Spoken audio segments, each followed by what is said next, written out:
Let me tell you a story about one of my clients. So I've got a fairly large firm in DC. They are primarily property managers of Class A real estate. They contacted me because it was time for their annual reviews. Annual reviews on top of annual strategic planning. They had a new CEO on top of the firm. So everybody was on this warpath. They called me and said, hey, can you do a webinar for our 250 entire team, our 250 associates, and walk us through SMART goals. I laughed. I said, okay, I know this person very well. I said, tell me what's going on. What's the real thing here? So as usual, she talked about all the frustration and the exercises and of trying to get things done from a performance review. And I said, okay, I will do this on one condition. I will more than happily turn all of the SMART goals, give language that's applicable for your business, but you've got to let me come in on top of that and meet with your executive team after the webinar, look at what they have on their docket for their team members, and then work in subgroups. And we're going to turn this into a minimum of a 90-day exercise, and I want you to see what happens when you really focus on SMART goals, the real intent. Took a little bit of persuasion to get some sign-off. Obviously, we had to put a business plan together. That was fine, but we got approval. So our step one was I created the webinar. Everybody dialed into webinar. It was 30 minutes, so short and sweet, very specific. This is what a SMART goal is, so the meanings, the definitions. Here's some examples, and then what I did was I went into their performance review system and I pulled out what people had previously written. And I said, here's what you submitted before. Now here's how this turns into a SMART goal. And most people stop there. And I said, no. Let's take this SMART goal and now let's break it out to reality and let's make it come alive. So we literally broke the SMART goal apart and said, here's the goal, but what are the action steps?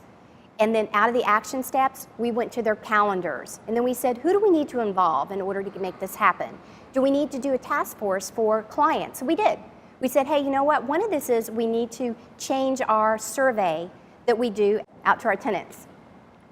So we looked at an old survey. We created a new task force, current tenants and past tenants, and we got their input. And then from their input, we started to put together other pieces of the puzzle. The bottom line is we took the goal, we made it applicable into real life and all the things that happen daily. So it's not enough to say I'm going to do XYZ quarterly. You've got to get into how you're going to do it. So yes, we created the webinar. Everybody attended. It was mandatory. They have it on replay on their back end. I went in and met with the executive staff. There was roughly 17 of them. We looked at their overarching goal that the new CEO had put in place. We made sure that there were threads that went into each of the departments, which is typically missing. Each of them had a thread that went up to the overarching theme. And then we started working on the individual players within the department. That 30-day turned into 90-day, turned into 6 months. And I'm really working with them. I am really, really, really happy and proud to talk about all the progress and that they met those goals, and now they get it. The light is on. They're like, 30 minutes, do XYZ function. You know, next week on Monday, I'm doing XYZ. Then I'm gonna call so-and-so, and all of that leads up to the actual goal. And yes, they had to take pivots along the way, but that's why you put it in your calendar to schedule it. They knew who to work with, who to call, when it was due. And oh, guess what? Meeting deadlines was an issue before. It's no longer an issue. Why? Because everything they did, they scheduled intentionally. They knew who to call, when to call, and what in the world I was doing, and why I was doing it. So we took an inclusive approach. We built the buy, or the buy-in, and the why, and it went all the way up to the CEO's intentions. So it was clarity. So the joy, obviously for the company, is I have to tell you, some people who had given up hope of this company and this culture, all of a sudden were re-engaged. They felt a part of something, and they were excited to come in and to work with the team on projects. Their little impacts were no longer little impacts. They saw had helped the betterment. And by the way, this is a publicly traded firm, so guess who was really happy with all of this? the shareholders were really happy. The board of directors was really happy with all of this progress.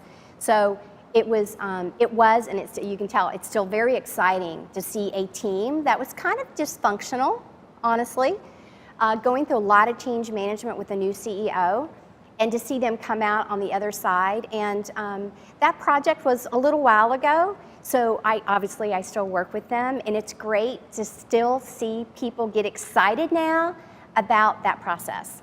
So the win for me is obviously I get to continue to work with them, and I get to see the results, but the excitement and the energy that comes alive. And my end was the human resource department who had called me.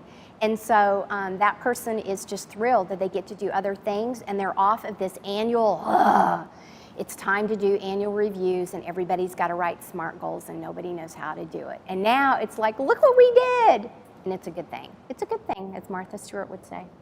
If you're sick and tired of getting frustrated about your SMART goals and your annual reviews and your strategic planning, and it doesn't go anywhere, it's the same conversation every single year, you should probably call me, premierrapport.com.